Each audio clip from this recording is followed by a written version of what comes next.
Hi guys, welcome to another tutorial from Confidence Labs. I'm Devanshu Sharma and in this tutorial we are going to learn core data in Swift 3 and in Hindi language. So if you guys don't know Hindi, don't worry, I'll record the same tutorial in English too. So let's first see the app that we are going to create in this tutorial using core data. So these days we have several accounts in different websites and in different banks. We can't remember the password for all those accounts. Okay, so using this app, one password, we can create a single master password and we can save all our account and its credential inside this app using core data. So let me show you the demo. Let's first create a master password. Admin, admin. Let's sign up and let's add an account. Let's add a Gmail account for the demo. Official Gmail, its user ID. So I said @gmail.com. Its password. Hello. Save. So my account has been saved inside the local database of my app, and I can see it here. If I'll close this app and I'll reopen the app, so it's going to ask for the master password. Once I'll provide it the master password, I can see all the saved accounts here. Okay, so let's create this app practically, but before it, let's understand what is core data. Core data तो basically core data एक database नहीं है like SQL और SQL light. Okay, core data एक framework है जो कि Apple ने बनाया है एंड जब भी हमें अपनी ऐप में लोकल डेटाबेस बनाना होता है तो हम कोर डेटा का यूज़ करते हैं। ओके, तो कोर डेटा बेसिकली करता क्या है? कोर डेटा एक डेटाबेस फाइल को डेटाबेस फाइल में जो भी जितनी भी टेबल्स होती हैं, जितने भी कॉलम्स होते हैं एंड डिफरेंट टेबल्स एक दूसरे से रिलेट करती है समहाउ, तो ये उस पूरे आर्किटेक्चर को मॉडल क्लासेस में रिप्रेजेंट करता है। ओके, ताकि हम नॉर्मली मॉडल क्लासेस के ऑब्जेक्ट बना के उसके डेटा के साथ मैनिपुलेशन कर सकें, उस पर डिफरेंट डिफरेंट ऑपरेशंस लाइक उसमें कोई भी वैल्यू ऐड कराना, डिलीट कराना या अपडेट कराना, नॉर्मल जैसे हम किसी मॉडल क्लास में का ऑब्जेक्ट बना के करते हैं, सिमिलरली हम यही चीज़ डेटाबेस के डेटा के साथ कर सकें। तो कोर डेटा क्या करता है? उस पूरे डेटाबेस आर्किटेक्चर को मॉडल क्लासेस में कन्वर्ट कर देता है। ओके, एंड वाइस वर्सा, यानी जब हम मॉडल क्लासेस के थ्रू उसके डेटा में चेंज कर देते हैं तो वो अ, उस मॉडल क्लासेस के डेटा को वापस जाके डेटाबेस फाइल में जाके राइट कर देता है। Okay, so late me show you. Suppose left hand side पे मेरे पास एक डेटाबेस है जिसमें एक टेबल है यूज़र नाम की, ठीक है, एंड उस यूज़र टेबल में दो कॉलम्स हैं, first name and last name. Okay, तो सपोज़ मेरे इस डेटाबेस में बहुत सारी वैल्यूज स्टोर हैं, यानी बहुत सारे यूज़र्स स्टोर हैं, ठीक है। तो मैं हर एक यूज़र को इस कोड डेटा की हेल्प से इस यूज़र क्लास में के थ्रू रिप्रेजेंट कर सकता हूँ, जिसमें मेरे पास नॉर्मल दो स्ट्रिंग वेरिएबल्स हैं, ऑप्शनल स्ट्रिंग वेरिएबल्स हैं, first name and last name. Okay, so that's what core data do. Core data ने डेटाबेस के आर्किटेक्चर को सिंपली एक एनिस मैनेज ऑब्जेक्ट मॉडल क्लास के थ्रू रिप्रेजेंट कर दिया, जिसमें मैं कॉलम्स की वैल्यूज़ को first name and last name variable से रिप्रेजेंट कर रहा हूँ। Okay, so again the same thing जो मैं बता रहा हूँ कि कोर डेटा पूरे डेटाबेस की स्कीमा को एनिस मैनेज ऑब्जेक्ट मॉडल के थ्रू रिप्रेजेंट करता है एंड ये बनाने के लिए हम एंटिटीज़ एंड एट्रीब्यूट्स बनाते हैं जो कि हम आगे देखेंगे। ओके, देन हमें एग्जिस्टिंग डेटाबेस में कोई भी चेंज करना हो, ऐड करना हो, रिमूव करना हो या अपडेट करना हो तो हमें एनिस मैनेज ऑब्जेक्ट कॉन्टेक्स्ट की ज़रूरत पड़ती है इसके लिए। ओके, सो शुरू से स्टार्ट करते हैं। सबसे पहले हमारे पास होता है एक्चुअल रॉ डेटाबेस फाइल जो कि हमारी फ़ोन की मेमोरी में कहीं सेव होती है। ओके, कोर डेटा उस रॉ फाइल को रिप्रेजेंट करता है परसिस्टेंट स्टोर के नाम से। ओके, तो परसिस्टेंट स्टोर तीन टाइप की फ़ाइल का सपोर्ट करता है, एक तो बाइनरी फाइल या फिर एक्सएमएल फाइल या फिर एसक्यूएल डेटाबेस फाइल। ओके, तो इन तीनों टाइप की फाइल्स को हमारा परसिस्टेंट स्टोर सपोर्ट करता है। ओके, देन बारी आती है परसिस्टेंट कंटेनर की, जिससे हमारा जिसका हम मेनली यूज़ करेंगे अपने कोड में। ओके, तो परसिस्टेंट कंटेनर कंटेन करता है वो सारी डेटा जो कि हमारे डेटाबेस में है। ओके, सपोज़ हमारे डेटाबेस में 10 यूज़र्स है तो वो सारा यूज़र्स हमारे परसिस्टेंट कंटेनर में होंगे। परसिस्टेंट कंटेनर ही उस डेटाबेस के स्कीमा को एनिस मैनेज ऑब्जेक्ट मॉडल के में चेंज करता है। ओके, देन परसिस्टेंट कंटेनर ही हमें NS manage object context provide करता है, जिसके थ्रू हम उस डेटा पे ऐड, डिलीट एंड अपडेट जैसे ऑपरेशंस परफॉर्म करा सकते हैं। ओके, सो एग्जांपल के तौर पे हमारे पास यहाँ पे एक यूज़र टेबल है जिसमें 2 कॉलम्स है, first name and last name. ठीक है, तो टेबल इस यूज़र टेबल को कहेंगे हम एंटिटी। ओके, तो हम जब भी कोई टेबल क्रिएट करनी होगी तो हम iOS में एंटिटी क्रिएट करेंगे। ओके, एंड जैसे इसमें यहाँ पे हमें 2 कॉलम्स हैं यूज़र टेबल के अंदर, तो first name and last name नाम से। तो जब भी हमें कोई कॉलम क्रिएट करने होंगे तो हम उस एंटिटी के अंदर हम एट्रीब्यूट्स क्रिएट करेंगे। ओके, सो बहुत सिंपल है, टेबल रिप्रेजेंट करी जाती है एंटिटी की तरह कोड डेटा में, एंड एट्रीब्यूट्स रिप्रेजेंट कर कॉलम्स रिप्रेजेंट करे जाते हैं as attributes in Core Data. Okay, and if someone ask you why you are using Core Data instead of other database options, then आप उसको Apple की ये documentation पढ़ा सकते हैं। Core Data typically decreases by 50 to 70% the amount of code you write to support the model layer. ठीक है, lazy loading of object है, यानी किसी भी ऑब्जेक्ट को तभी मेमोरी दी जाती है when it is in use. Then हमें यहाँ पे बड़ी बड़ी क्वेरीज लिखने की ज़रूरत नहीं है। We have predicates, we will learn further in this tutorial how to use predicates. Okay, so let's start creating one password app. Okay, practically, so let's create a new project. It's code create a new project, single view application, use code data clicked होना चाहिए, and उसको नाम देते हैं single password. Okay, so first of all हम 2 screen design करते हैं। एक जिसमें हम टेबल व्यू के थ्रू लिस्ट ऑफ अकाउंट्स दिखाएंगे। ओके, एंड एक जिसमें हम अकाउंट्स ऐड करवाएंगे, ऐड करा के हम डेटाबेस में सेव कराएंगे अकाउंट्स को एंड अकाउंट डिटेल्स को, एंड देन हम एक लिस्ट में वो सारी अकाउंट डिटेल्स दिखा देंगे जो भी हमारे डेटाबेस में सेव है फेच क्वेरी चला के। ओके, सो सबसे पहले डिज़ाइन ख़त्म करते हैं। So I am done with the design. यहाँ पे मैंने 2 व्यू कंट्रोलर बनाए, एक तो मेन व्यू कंट्रोलर जिसमें मैंने टेबल व्यू लिया है, जिसमें मैं सारे सेव्ड अकाउंट एंड उसके क्रेडेंशियल्स शो करूँगा। ओके, देन मैंने एक और व्यू कंट्रोलर लिया है ऐड व्यू कंट्रोलर, जिसमें मैं कोई भी नया अकाउंट और उसके डिटेल्स ऐड कराऊँगा। ओके, यहाँ पे मैंने name, user ID and password add कराने के लिए 3 टेक्स्ट फील्ड लिए जिनका आउटलेट मैंने ऐड व्यू कंट्रोलर में बनाया हुआ है। Okay, you can see password field, user field. Okay,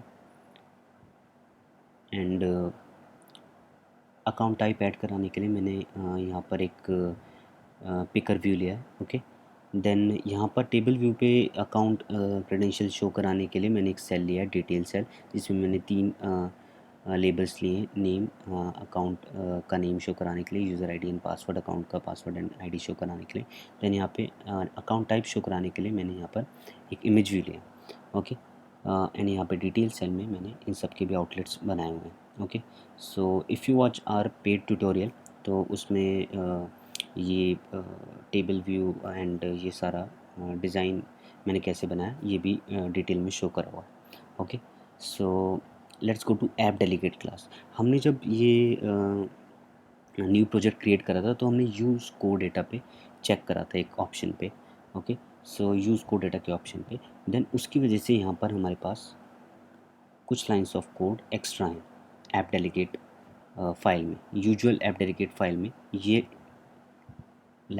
ये पीस ऑफ कोड एग्जिस्ट नहीं करता। Okay, so because this piece of code belongs to Core Data. यहाँ पे आप देख सकते हो कि ये परसिस्टेंट कंटेनर जिसके बारे में मैंने थोड़ी देर पहले एक्सप्लेन करा था, ये उसी का ऑब्जेक्ट है। Okay, that we have to use in our app. And यहाँ पे एक सेव कंटेक्स्ट फंक्शन है, इस फंक्शन को हम हमेशा कॉल करेंगे जब भी हमें अपने डेटाबेस में करे हुए चेंजेस सेव कराने होंगे। ओके, सो यहाँ पे एक और फंक्शन बना लेते हैं, क्योंकि as I told you earlier कि जब भी हमें डेटाबेस के डेटा में कुछ भी ऐड, अपडेट या डिलीट करना है तो हमें एक मैनेज ऑब्जेक्ट कंटेक्स्ट की ज़रूरत है। ओके, तो वो मैनेज ऑब्जेक्ट कंटेक्स्ट फेच करने के लिए let's create a function here get context. Okay, जिसका रिटर्न टाइप होगा ns मैनेज ऑब्जेक्ट कंटेक्स्ट। ठीक है, एंड रिटर्न होगा यहाँ पे persistent container dot view context। Okay, you can C view context का टाइप क्या है, एनएस मैनेज ऑब्जेक्ट कंटेक्स्ट। सो ये हम यहाँ पे रिटर्न करा लेंगे।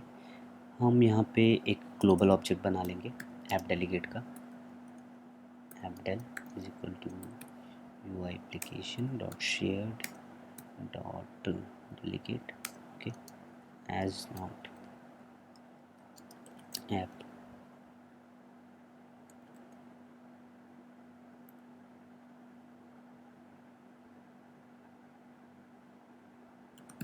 delegate।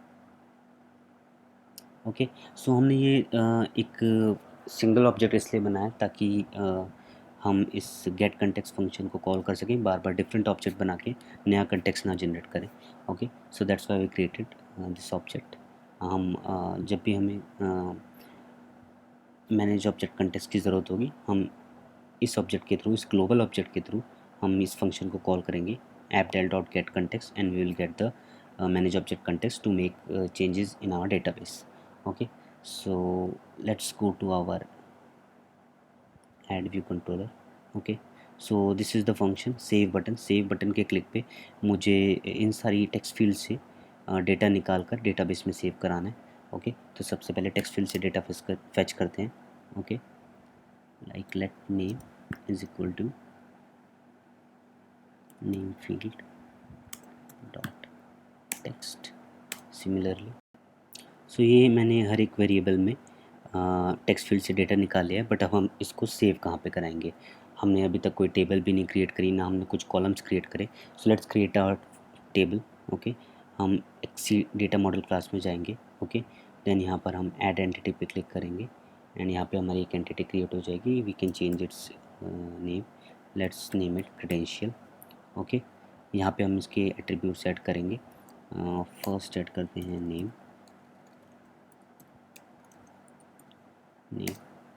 let's add user ID, password and account type ACC type। ठीक है, सबको हम स्ट्रिंग वैल्यू देंगे, स्ट्रिंग टाइप का data type. Okay, and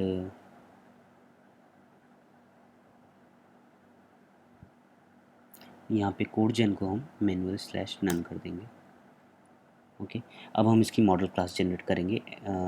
our entity should be selected first, then editor, create an manage object class. यहाँ पर entity check होनी चाहिए, next next and create. So you can see here, यहाँ पर मेरी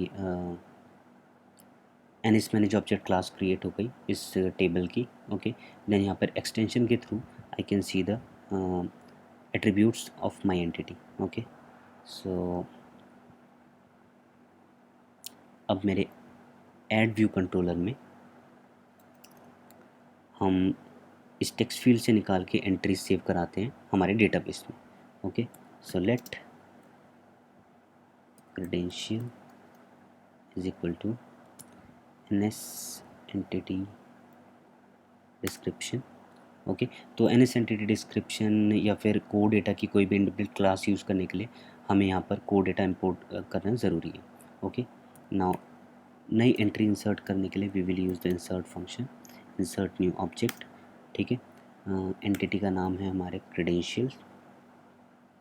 okay, we can copy paste it from here so that कोई scope of error ना हो। ओके, देन यहाँ पे ये एनएस मैनेज ऑब्जेक्ट का कंटेक्स्ट मांग रहा है, so we will give it app del dot get context. Okay, अब यहाँ पर हम क्रेडेंशियल, जो हमारा क्रेडेंशियल है ये किस टाइप का है, क्रेडेंशियल मॉडल क्लास के टाइप का। ओके, सो हमने इसे टाइप कास्ट कर दिया। Now credential dot name is equal to name, जो कि हमने टेक्स्ट फील्ड में फिलअप करा हुआ है। Okay, then credential dot password is equal to password okay, then credential dot user id is equal to user id, credential dot account type is equal to network type, okay. Now अब हमने नई entity नई value insert करी है credential entity में, okay. तो इसको save कराने के लिए हम सेव कंटेक्स्ट फंक्शन को कॉल करेंगे, okay. App del dot save context, ये हमारे सारे चेंजेस को सेव कर देगा, ओके। देन ये ऐड करा के हम वापस मेन व्यू कंट्रोलर पे चले जाएंगे, ट्रू एंड कंप्लीशन पे नेल, ओके। देन डिसमिस होते हम आएंगे वापस अपने मेन व्यू कंट्रोलर पे। तो हमें यहाँ पे दोबारा से फेच रिक्वेस्ट एग्जीक्यूट करनी पड़ेगी, ताकि जितने भी चेंजेस डेटाबेस में हुए हैं, जितने भी नए क्रेडेंशियल ऐड हुए हैं, हम वो सारे क्रेडेंशियल्स फेच करके अपने स्टेबल व्यू पे शो करा सकें जो स्क्रीन पे है, ओके। सो सबसे पहले इसके लिए हमें एक फेच रिक्वेस्ट क्रिएट करनी पड़ेगी। Let's create a fetch request, जो कि किस टाइप की होगी, ns fetch request on the entity credential is equal to credential dot fetch request, okay. So fetch request execute करने पर एरर थ्रो कर सकता है, तो हम इसे ट्राई कैच ब्लॉक में एग्जीक्यूट करेंगे, ओके। सो फेच रिक्वेस्ट जितने भी क्रेडेंशियल्स हमें रिटर्न करेगा, जो भी डेटा हमें एरे की फॉर्म में रिटर्न करेगा, हम उसे एक वेरिएबल में स्टोर करा लेंगे, credentials try dot get context dot fetch, यहाँ पे हम पास करा देंगे अपनी fetch request, okay. So fetch request हमें एरे ऑफ क्रेडेंशियल्स रिटर्न करेगा, तो उस पर हम उसे हम फोर लूप में एग्जीक्यूट करेंगे, फोर क्रेडेंशियल इन क्रेडेंशियल्स, उसको टाइप कास्ट कर देंगे array of model class credential में, ठीक है, ओके। हम यहाँ पे डेटा सोर्स एरे को स्ट्रिंग एरे की जगह लेंगे, क्रेडेंशियल मॉडल क्लास टाइप का एरे, ओके। सो यहाँ पे हम डेटा सोर्स एरे में सारी वैल्यूज़ अपेंड कराते जाएंगे जो भी हमने फेच करी है, okay, because data source array से ही हमारा टेबल व्यू बन रहा है। So we will add credential here, okay. इससे पहले पुरानी जितनी भी वैल्यूज़ हैं डेटा सोर्स एरे में वो हम रिमूव करा देंगे, ओके। एंड देन इसके बाद हम अपने टेबल व्यू को मेन टेबल को रिलोड करा देंगे, ओके। सो नाउ अब इस क्रेडेंशियल इस डेटा सोर्स एरे में से हम वैल्यू निकाल के अपने सेल पे शो कराएंगे, okay. Cell dot name label dot text is equal to data source array index path dot row, okay. So यहाँ से हमने नेम निकाल लिया, cell dot similarly we will fetch password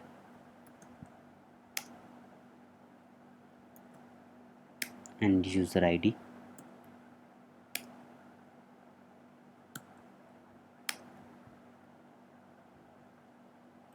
cell dot logo view dot image is equal to ui image named data source array index part dot row dot account type, okay। so one last thing, अगर credentials array count 0 से बड़ा है तो it means हमें warning label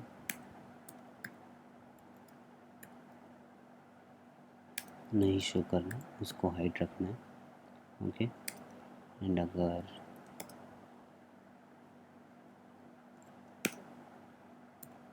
इस case में हमें इसे शो कराना है. Okay, so everything's looking fine here, so let's run and test.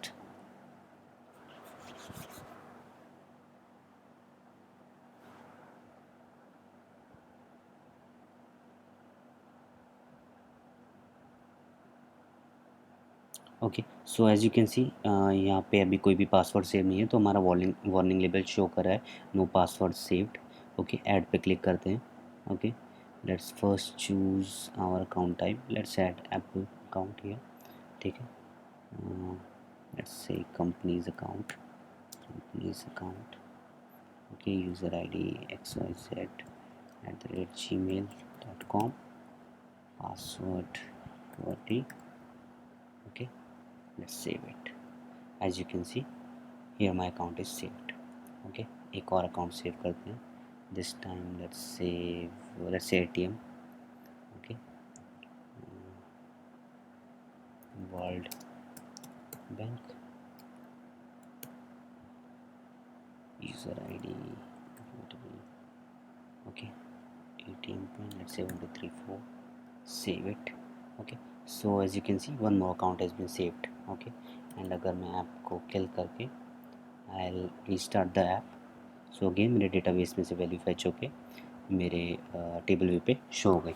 Okay, so guys इसमें हमने कंप्लीट वन पासवर्ड ऐप नहीं बनाई, जो कि हमने ट्यूटोरियल के स्टार्टिंग में दिखाई थी. ओके, तो if you want to learn in detail everything in detail, then you have to purchase our tutorial.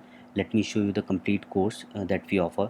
Okay, so ये हमारा कंप्लीट वीडियो कंटेंट कोर्स है, वीडियो ट्यूटोरियल कोर्स. ओके, जिसमें हम ये सारी चीज़ें ऑफर करते हैं, वेरिएबल फंक्शंस, ऑप्शनल, इन सब टॉपिक पर हम एक एक वीडियो ट्यूटोरियल प्रेजेंट करते हैं.